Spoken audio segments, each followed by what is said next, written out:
Coming to us all the way from Australia, Dr. Joanna Rees talks to us about her recent research on the effects of taking a healthy cooking class on mental health and confidence of participants. Stay tuned.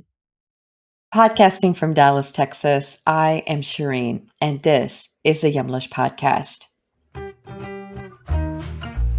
Yumlish is working to empower you to take charge of your health through diet and exercise and reduce the risk of chronic conditions like type 2 diabetes and heart disease.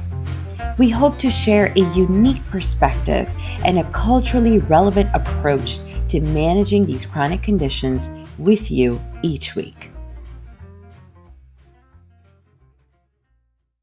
Dr. Jo Rees is an accredited practicing dietitian with a background as a chef and sports coach, currently working as a post-doctoral research fellow in the area of gut health.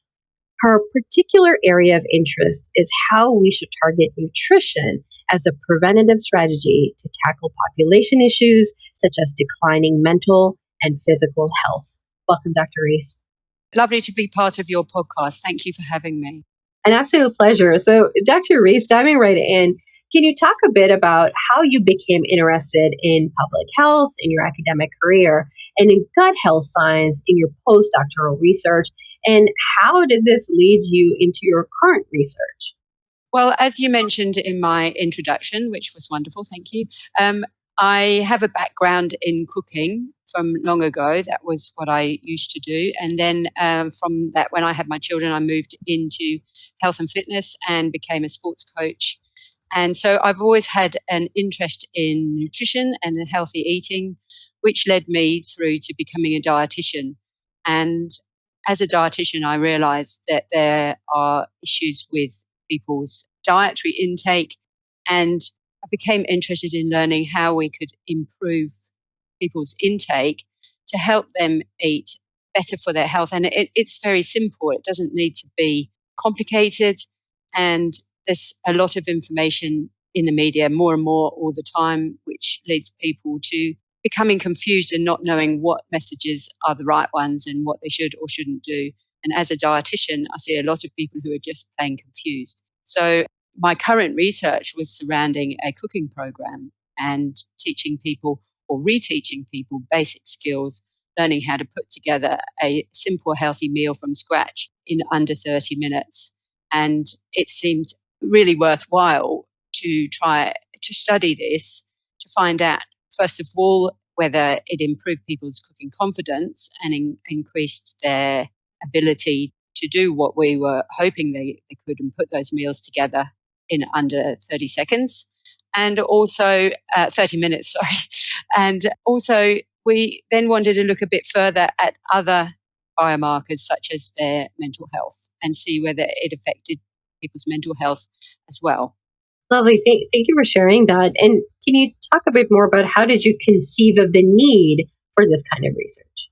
So I suppose I touched on this already. The particular research that we're talking about was centered around the Jamie's Ministry of Food Cooking program. And this had already run a couple of times over in the eastern states and had been evaluated, but the evaluations there just looked at frequency of fruit and vegetable intake and the cooking confidence. And when we ran the program over here in Western Australia, wanted to look a little bit more in depth at how the study affected people's, not just their cooking confidence and their changing in eating behaviors, but also to look at other biomarkers of health and disease, such as their blood biomarkers, stool biomarkers, looking at their gut microbiome. And also they had further questionnaires which looked at their mental health and their sense of well-being in conjunction with the cooking program. Can you speak to some of the other organizations that you partnered with? How did you coordinate with these other organizations involved in the project? The Jamie's Ministry of Food in Australia partnered with the Good Foundation, and it was this partnership along with Edith Cowan University, where I work, which conceived the study itself and set it all up. And then in running the program itself and organising the participants for this study involved a lot of liaising with the Good Foundation and involved their involvement very heavily. We couldn't have done it without them being on board. And the James Ministry of Food ethos is definitely to try and help in any which way. So they're really excited about the fact that we wanted to do further research on their program.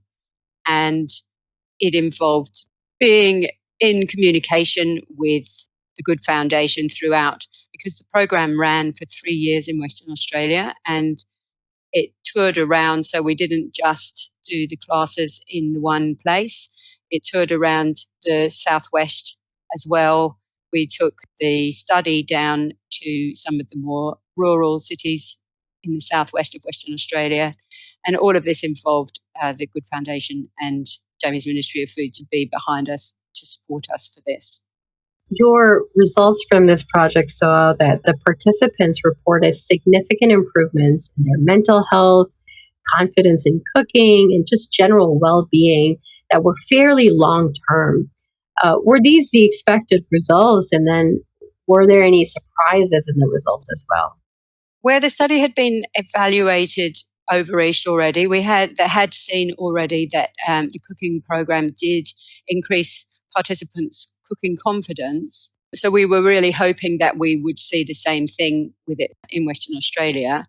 And then when we were looking at the other areas of our interest, in particular mental health and well-being and general health, we were really pleased to find that the cooking confidence improved as well as their mental health and their sense of well-being.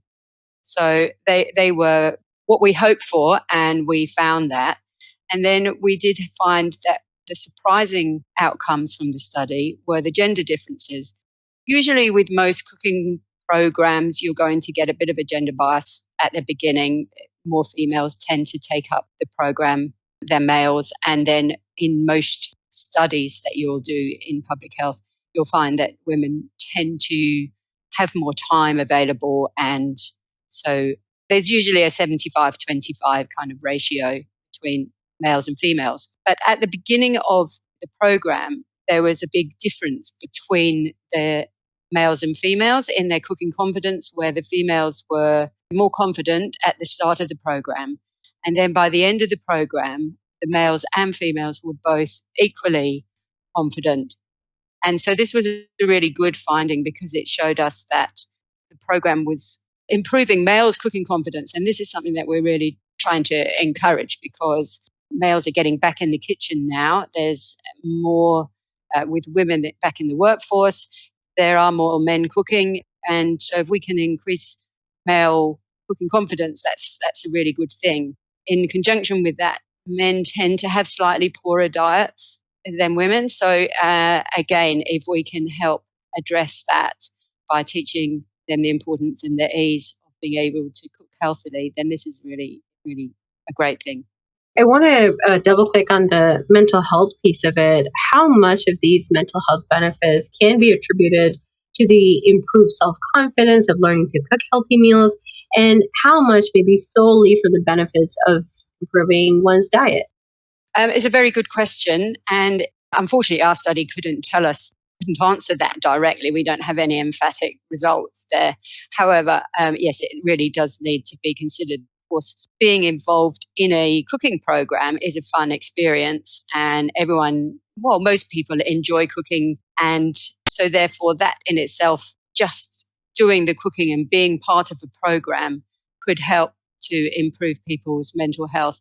The fact that it continued post-program for 6 months, we followed the participants up for 6 months, and their mental health and their sense of well-being hadn't deteriorated in that time, suggests that ability that they had gained, their confidence in cooking, was helping them feel better. And then, although we didn't see it in our study, there weren't dramatic changes in people's dietary intake.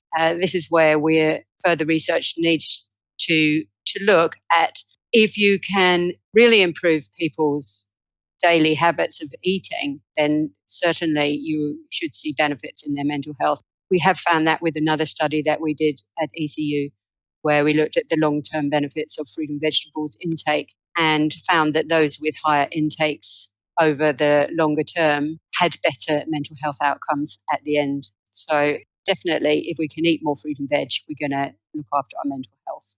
What do you attribute that stickiness to? Why do you think the results lasted so far, so many months in? What was it about the program or the way it was delivered that made it so sticky and resonate with the program participants? That's a good question. I'm not sure if I can correctly answer it. It would really be my personal opinion on that, because we didn't interview the participants to find out why they had the same habits later on, which is a good point. It should perhaps be a future study. I would think that perhaps the Jamie's Ministry of Food aspect of the program, Jamie Oliver's frequently in the media, always promoting healthy eating. He does it in a friendly, fun way. And we did create a Facebook group for people who had been part of the program so that they could stay connected. It's called the Foodie Network. And perhaps the participants being involved with this Facebook network helped them maintain their interest and their enthusiasm for eating healthily long term. I was just kind of curious, so totally put you on the spot there. Where do you hope research on this topic will go in the future, and what are your plans for future research? My particular plans are slightly different, but on the topic of cooking and teaching cooking confidence and helping people learn how to cook, I believe that where it should go next is to try and incorporate it into the education system. If we can teach not only healthy eating and how to do it at school, but also teach why it's good for you. So to be teaching our children the importance, looking at their gut health, how healthy eating and on the other side of the coin, unhealthy eating affects our bodies and our guts and our minds, then those two together will hopefully build a better future generation of people who are not so reliant on convenience food and ready-made meals and can still fit healthy eating into their busy life schedules. So that's somewhere which I think that is definitely being worked on, certainly over here in Australia, and I think globally there are interventions to try and target the right people for teaching people to cook and incorporating that into our schools. And my particular area of research is moving more into the gut health side of things. And we have a couple of programs going on at ECU at the moment, looking at neurological conditions, diet and neurological conditions, in particular Parkinson's disease and stroke survivorship. And we also I'm involved in a study looking at gut health supplements for IBS. And there is another study looking at a gut health supplement with sleep and IBS. So we're definitely looking at the gut and how it interrelates with our health and also our mental health and brain health, in particular with that neurological program that we've got going. What are some findings that you hope to find through some of this research that you have planned ahead for yourself? We're hoping to find some strong evidence supporting how small changes to diet, maybe these supplements which are particularly gut healthy supplements. And I'm not talking about non-food items. I'm talking about resistant starch, which is a part of foods in our diet already. How that can make changes to the gut, which then we see affect either the brain or the sleep or conditions which are affecting people every day, IBS being one of them, which is closely related to anxiety and stress. So what we're hoping to find, and we are beginning to get some really good results, is that just by increasing resistant starch in the diet, this can make a really big difference to the microbiome, which can then lead on to those benefits.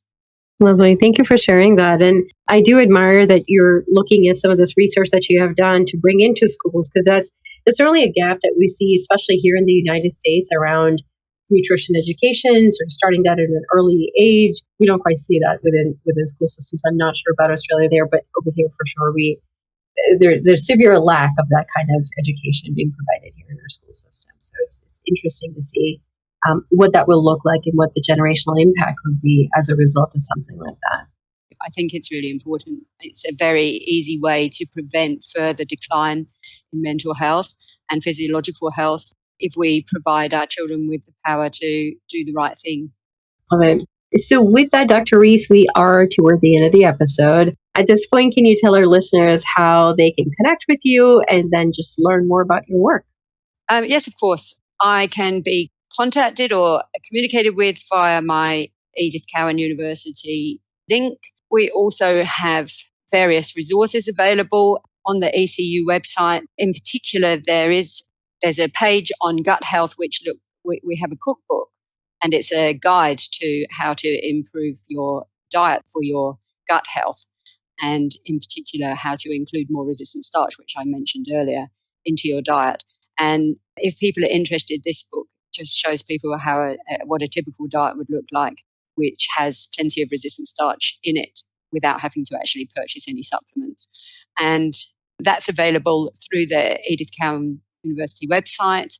And there are also links there to all the studies that we have going at the moment. And if anyone's interested in participating, it doesn't matter that you're on the other side of the world. I'm sure there are some studies where you don't need to be available in physical form. And if you just want to learn more, then you can touch base with the researchers in our team. Lovely. And the name of the book again? It's Gut Feeling, Mindful Menus for Your Microbiome. Lovely. Okay, so that's the cookbook. And what we'll do is in the show notes for this episode, we will add the link to that cookbook so that folks on here can go online and order that book. There is an ebook available, I believe, Dr. Rees. Can you speak to that? Yes, there is. So if you follow the links on the website, if you're interested, there is an ebook. There is a hard copy as well, which we do ship to the US, both of which do have a small fee attached, but that money goes straight back into our research fund because my study in particular that I've been talking about today was done through volunteers alone. So there's no funding. So something like Book Fund is very useful because it helps us continue our research at ECU and try and improve the health of the nation. Lovely. And it is a nominal fee for the book. So strongly encourage our listeners here to go check it out. Again, it is called Gut Feeling, Mindful Menus for the Microbiome Cookbook. So with that, Dr. Rees, thank you so much again for your time. Can't thank you enough. It's been wonderful being part of your podcast. And thank you very much for inviting me. Absolutely. And to our listeners after this episode, head over to our Facebook, head over to our Instagram, and answer this quick question. Have you ever taken a cooking class? That's right. Have you ever taken a cooking class? And what was your experience like? Tell us what you learned, what you didn't learn, what you would hope to learn. Let us know. Head over to our Facebook at Yumlish or at Yumlish_ on Instagram, and we will see you there after the episode. Thank you for listening to the Yumlish podcast. Make sure to follow us on social media at Yumlish_ on Instagram and Twitter, and at Yumlish on Facebook and LinkedIn for tips about managing your diabetes and other chronic conditions, and to chat and connect with us about your journey and perspective. You can also visit our website, yumlish.com, for more recipes, advice, and to get involved with all of the exciting opportunities Yumlish has to offer. If you like this week's show, make sure to subscribe so you can hear more from us every time we post. Thank you again, and we'll see you next time. Remember, your health always comes first. Stay well.